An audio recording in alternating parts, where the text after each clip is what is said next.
ನನಗೆ ಮದುವೆ ಆಗಿದೆ, ಆದರೆ ನಾನು ಆಧ್ಯಾತ್ಮಿಕವಾಗಿ ಬೆಳೆಯೋಕೆ ಬಯಸ್ತೀನಿ. ಮದುವೆ ಮತ್ತು ಕುಟುಂಬ ಆಧ್ಯಾತ್ಮಿಕ ಬೆಳವಣಿಗೆಗೆ ನೆರವಾಗುತ್ತಾ ಅಥವಾ ಅಡ್ಡಿಯಾಗುತ್ತಾ?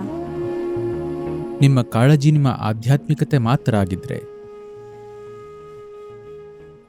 ನಿಮ್ಮ ಸಂಗಾತಿ ಒಬ್ಬ ರಾಕ್ಷಸ ಇದ್ದರೆ ಅದು ಅತ್ಯುತ್ತಮ ಸಂಗತಿ.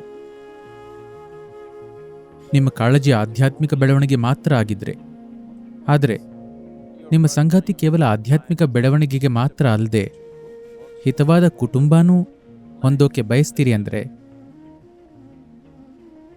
ಆಗ ಆಯ್ಕೆ ಮಾಡಬೇಕು. ನೀವು ಇಷ್ಟಪಡುವಂಥವರು, ಆದರೆ ಸ್ವಲ್ಪ ಯಾವುದೇ ಮನುಷ್ಯ ಆಗಲಿ ಅವರಲ್ಲಿ ಏನೋ ಒಂದು ಇಷ್ಟ ಆಗದೆ ಇರೋದು ಇರುತ್ತೆ ಅಲ್ವಾ? ನೀವದನ್ನು ನಿಮ್ಮ ಆಧ್ಯಾತ್ಮಿಕ ಬೆಳವಣಿಗೆಗೆ ಬಳಸ್ಕೊಳ್ಳಿ.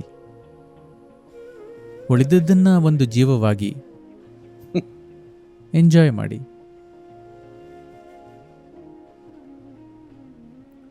ನಿಮ್ಮ ಉದ್ದೇಶ ಒಂದು ಒಳ್ಳೆ ಕುಟುಂಬನ ಹೊಂದೋದಾದರೆ ಒಂದು ರೀತಿಯ ಬಾಂಧವ್ಯ ಇರಬೇಕು. ಇಲ್ದಿದ್ರೆ ಅದು ಕೆಲಸ ಮಾಡಲ್ಲ. ಮುಖ್ಯವಾಗಿ ನೀವು ಮಕ್ಕಳನ್ನ ಹೊಂದಿದ್ರೆ ಬಾಂಧವ್ಯ ಇರಲೇಬೇಕು. ಇಲ್ದಿದ್ರೆ ಹುಟ್ಟೋ ಆ ಹೊಸ ಜೀವನ ಹಾಳು ಮಾಡ್ತೀರಿ. ನೀವು ಜಿಗುಪ್ಸೆ ತರಿಸೋ ವಾತಾವರಣ ನಿರ್ಮಿಸಿದರೆ ಬರೋ ಆ ಹೊಸ ಜೀವನ ಅಸಹ್ಯವಾಗಿಸ್ತೀರಿ. ಅದನ್ನ ಮಾಡೋ ಹಕ್ಕು ಯಾರಿಗೂ ಇಲ್ಲ, ಆದರೆ ಜನರು ಅದನ್ನ ಮಾಡ್ತಿದ್ದಾರೆ. ನಿಮ್ಮನ್ನು ಎಷ್ಟು ಬೇಕಾದರೂ ಗೋಜಲು ಮಾಡ್ಕೊಳ್ಳಿ, ಅದು ನಿಮಗೆ ಬಿಟ್ಟಿದ್ದು. ಆದರೆ ಈಗ ತಾನೇ ಬರ್ತಿರೋ ಹೊಸ ಜೀವವನ್ನ ಒಂದು ಗೋಜಲು ಮಾಡಬಾರ್ದು. I wish reproduction was a more difficult enterprise. ಸಂತಾನೋತ್ಪತ್ತಿ ಇನ್ನೂ ಕಷ್ಟಕರ ಯೋಜನೆ ಆಗಿರಬೇಕಿತ್ತು.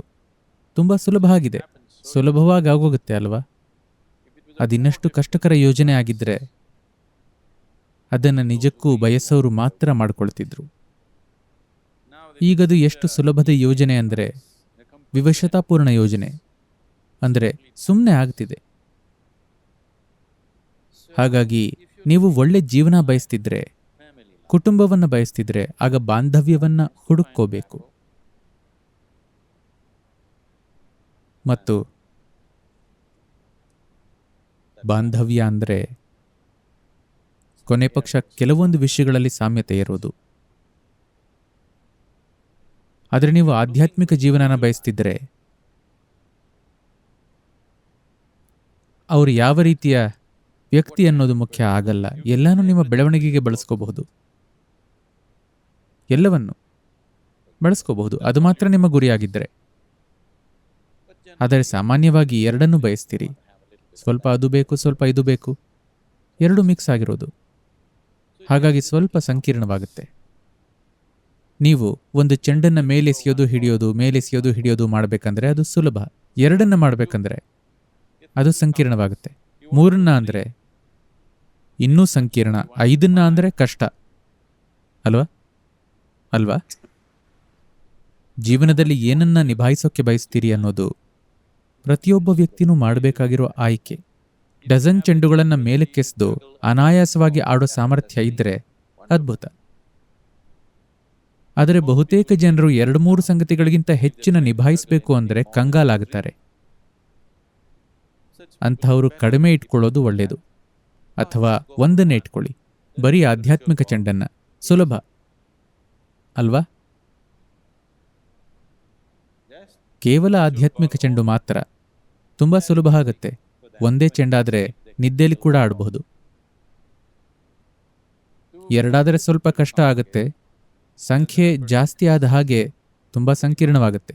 ಈಗ ನೀವು ಆಧ್ಯಾತ್ಮಿಕರೂ ಆಗಬೇಕು, ಒಳ್ಳೆ ಸಾಂಸಾರಿಕ ಜೀವನವನ್ನು ನಡೆಸಬೇಕು, ಒಳ್ಳೆ ಗಂಡ, ಹೆಂಡತಿ, ಅಪ್ಪ, ನೆರೆಹೊರೆ ಇರಬೇಕು, ಸಾಮಾಜಿಕವಾಗಿ ಸಕ್ರಿಯವಾಗಿರಬೇಕು, ಮಹತ್ವಾಕಾಂಕ್ಷಿಯಾಗಿದ್ದೀರಿ, ಜಗತ್ತನ್ನು ಗೆಲ್ಲಬೇಕು, ಬಿಸ್ನೆಸ್ ಮಾಡಬೇಕು, ಇನ್ನೂ ಏನೋ ಮಾಡಬೇಕು. ತಪ್ಪಲ್ಲ, ಆದರೆ ಅದು ಬೇರೆ ಬೇರೆ ಮಟ್ಟದ ಸಾಮರ್ಥ್ಯಗಳನ್ನು ಬೇಡುತ್ತೆ. ಅದರಲ್ಲೇನೂ ತಪ್ಪಿಲ್ಲ. ಆದರೆ ನೀವು ಯಾವುದಕ್ಕೆ ಸಮರ್ಥರು, ಯಾವುದಕ್ಕೆ ಅಲ್ಲ ಅನ್ನೋದನ್ನ ನೋಡಬೇಕು.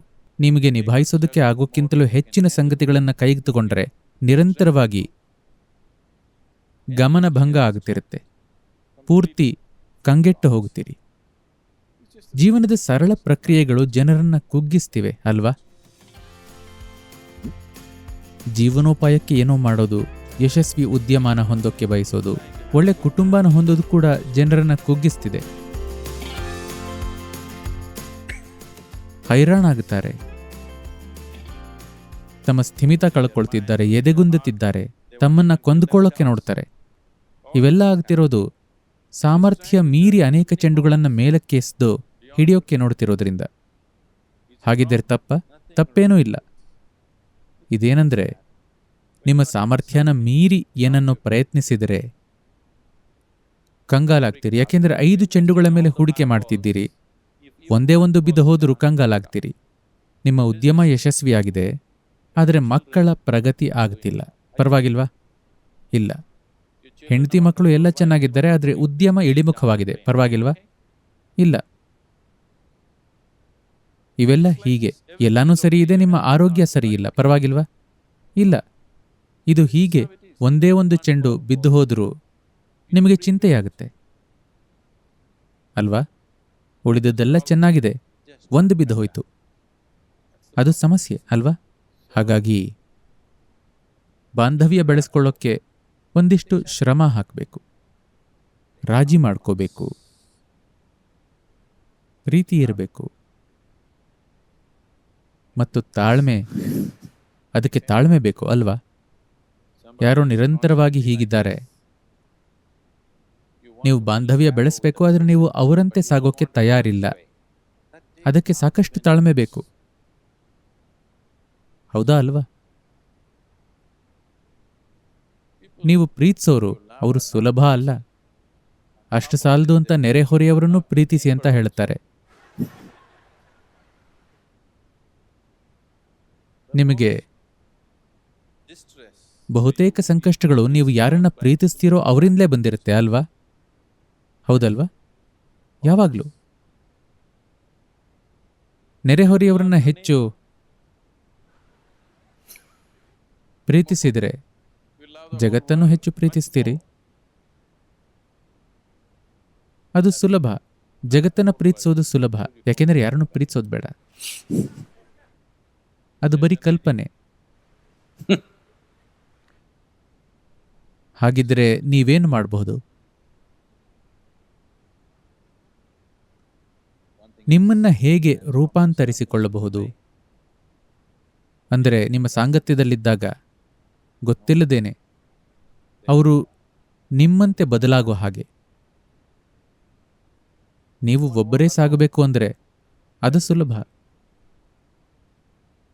ಜನರನ್ನ ನಿಮ್ಮೊಂದಿಗೆ ಕರೆದೊಯ್ಯಬೇಕಂದ್ರೆ ಅದಕ್ಕೆ ಸಾಕಷ್ಟು ಪ್ರಮಾಣದ ಪರಿಶ್ರಮ ಬೇಕು. ಗೌತಮ ಬುದ್ಧನಿಗೆ ಈ ಪ್ರಶ್ನೆ ಕೇಳಿದಾಗ, ಈ ಹಾದಿಲಿ ಒಬ್ಬರೇ ಹೋಗೋದು ಒಳ್ಳೇದಾ ಅಥವಾ ಸಂಗಾತಿಯೊಂದಿಗೆ ಹೋಗೋದಾ ಅಂದಾಗ ಅವನು ನನ್ನ ಹಾಗಲ್ಲ, ಅವನು ನಿಷ್ಠುರ. ಅವನಂದ, ಮೂರ್ಖನೊಂದಿಗೆ ನಡೆಯೋದಕ್ಕಿಂತ ಒಬ್ಬರೇ ಹೋಗೋದು ಉತ್ತಮ ಅಂತ. ಅವನು ಯಾರ ಜೊತೆನೂ ಸಾಗಬೇಡಿ ಅಂತಿಲ್ಲ, ಸಂಗಾತಿಯನ್ನ ಹೊಂದಬೇಡಿ ಅಂತಿಲ್ಲ, ಆದರೆ ಮೂರ್ಖರ ಜೊತೆ ಹೋಗೋಕ್ಕಿಂತ ಒಬ್ಬರೇ ಹೋಗೋದು ಒಳ್ಳೇದು ಅಂದ. ಯಾಕೆಂದ್ರೆ ಅವರು ನಿಮ್ಮನ್ನ ಹಿಂಡಿ ಹಾಕಬಹುದು. ನಿಮ್ಮ ಸಾಕಷ್ಟು ಶಕ್ತಿ ಮತ್ತು ಸಮಯವನ್ನ ತಿಂದು ಹಾಕ್ತಾರೆ. ಅವರು ನಿಮಗಿಂತಲೂ ಪ್ರಬಲವಾಗಿಯೂ ಇರಬಹುದು. ನಿಮ್ಮ ದಾರಿಗೆ ಬರೋ ಬದಲು ನಿಮ್ಮನ್ನ ತಮ್ಮ ದಾರಿಯಲ್ಲಿ ಕರೆದೊಯ್ಯಬಹುದು. ಆ ಸಾಧ್ಯತೆನೂ ಇದೆ ಅಲ್ವಾ? ಹಾಗಾಗಿ ನಾನು ಗೌತಮ ಹೇಳಿದ್ದನ್ನ ಹೇಳಲ್ಲ. ನಾನು ಹೇಳ್ತಿರೋದೇನೆಂದ್ರೆ, ನೀವು ಹೇಗೆ ಸಾಕ್ತೀರಿ ಅನ್ನೋದು ಮುಖ್ಯ ಅಲ್ಲ. ನಿಮ್ಮ ಆಧ್ಯಾತ್ಮಿಕ ಪ್ರಕ್ರಿಯೆಯ ವಿಷಯಕ್ಕೆ ಬಂದರೆ ಹೇಗಿದ್ರೂ ನೀವು ಏಕಾಂಗಿನೇ. ನಿಮ್ಮ ಜೊತೆ ಯಾರೂ ಇಲ್ಲ. ನೀವು ದೈಹಿಕ ಪ್ರಕ್ರಿಯೆಗಳನ್ನು ಮಾತ್ರ, ಲೌಕಿಕ ಪ್ರಕ್ರಿಯೆಗಳ ವಿಷಯಗಳನ್ನು ಮಾತ್ರ ಜನರೊಂದಿಗೆ ಹಂಚ್ಕೋಬಹುದು. ನೀವು ಒಬ್ಬರೇ ಬಂದು ಒಬ್ಬರೇ ಹೋಗ್ತೀರಿ ಅಲ್ವಾ? ಅವಳಿ ಅಣ್ಣ ತಂಗಿ ಆದ್ರೂ ನೀವು ಒಬ್ಬರೇ ಬಂದು ಒಬ್ಬರೇ ಹೋಗುತ್ತೀರಿ ಅಲ್ವಾ? ನಿಮ್ಮ ಚೇತನದ ವಿಷಯ ಬಂದಾಗ ಹೇಗಿದ್ರೂ ನೀವು ಒಬ್ಬರೇ ಸಾಗ್ತೀರಿ. ಅದನ್ನೆಲ್ಲ ಮಿಕ್ಸ್ ಮಾಡಬೇಡಿ. ಆ ವಿಷಯನ ಚೆನ್ನಾಗಿ ನಿರ್ವಹಿಸಿ. ಲೌಕಿಕ ವಿಷಯಗಳನ್ನು ನಿಮ್ಮ ಸಾಮರ್ಥ್ಯಾನುಸಾರ ಎಷ್ಟರ ಮಟ್ಟಿಗೆ ಮಾಡಬಹುದೋ ಅಷ್ಟನ್ನು ಮಾಡಿ. ಅವರೂ ನಿಮ್ಮ ದಾರಿಲಿ ಬಂದರೆ ಅದ್ಭುತ, ಬರಲಿಲ್ಲ ಅಂದರೆ ದ್ವೇಷಿಸಬೇಡಿ. ನೀವು ಆ ದಾರಿಲಿ ಹೋಗೋದು ಬೇಕಾಗಿಲ್ಲ ಅಷ್ಟೆ. ಬಹುಶಃ ಒಂದಿನ ನಿಮ್ಮ ಲಿವರ್ ಹಾಳಾಗಿದೆ ಅಂತ ಡಾಕ್ಟರ್ ಹೇಳಿದಾಗ ಅವರು ದೈವಿಕತೆಯನ್ನು ಹುಡುಕಬಹುದು. ಹೌದು, ಬೆಳಗಿನ ಹೊತ್ತಿನಲ್ಲಿ ವಾಕಿಂಗ್ ಹೋಗೋ ಜನರನ್ನ ನೋಡಿದ್ದೀರಾ? ಎಲ್ಲರೂ ಅಲ್ಲ, ಕೆಲವೊಂದು ರೀತಿಯ ಜನರು ಇರ್ತಾರೆ. 50-55 ವರ್ಷ ದಾಟಿದ ಜನರು ತೆಳ್ಳಗಾಗಿರ್ತಾರೆ, ಪ್ರತಿದಿನ ವೇಗವಾಗಿ ನಡೀತಿರ್ತಾರೆ, ಚಾಚೂ ತಪ್ಪದೆ ಪಾಲಿಸ್ತಾರೆ. ಇವರೆಲ್ಲ ಹೃದಯಕ್ಕೆ ಸಂಬಂಧಿಸಿದ ಸಮಸ್ಯೆ ಇರೋ ಜನರು. ಬಹುತೇಕ ಸತ್ತೇ ಹೋಗಿದ್ರು. ಆಗ ಡಾಕ್ಟರ್ ಹೇಳಿದ್ರು, ನೀವು ವಾಕ್ ಮಾಡಲಿಲ್ಲ ಅಂದರೆ ಸತ್ತು ಹೋಗ್ತೀರಿ ಅಂತ.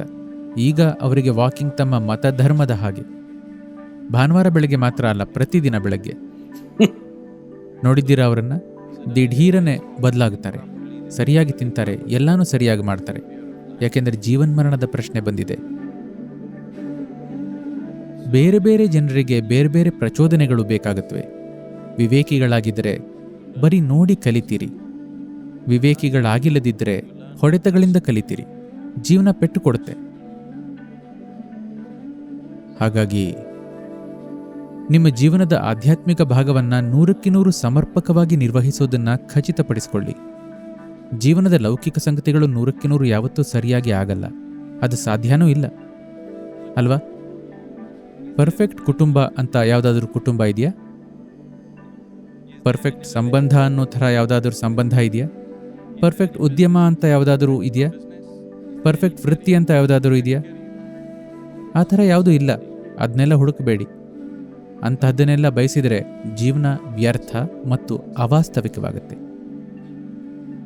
ಇವೆಲ್ಲ ನೀವೆಷ್ಟರ ಮಟ್ಟಿಗೆ ನಿಭಾಯಿಸಬಹುದೋ ಅದಕ್ಕೆ ತಕ್ಕನಾಗಿ ಆಗುತ್ತೆ ಅಷ್ಟೆ. ದುರಂತಮಯ ಸ್ಥಿತಿಗೆ ಹೋಗಲಿಲ್ಲ ಅಂದರೆ ಸಾಕು, ಪರವಾಗಿಲ್ಲ.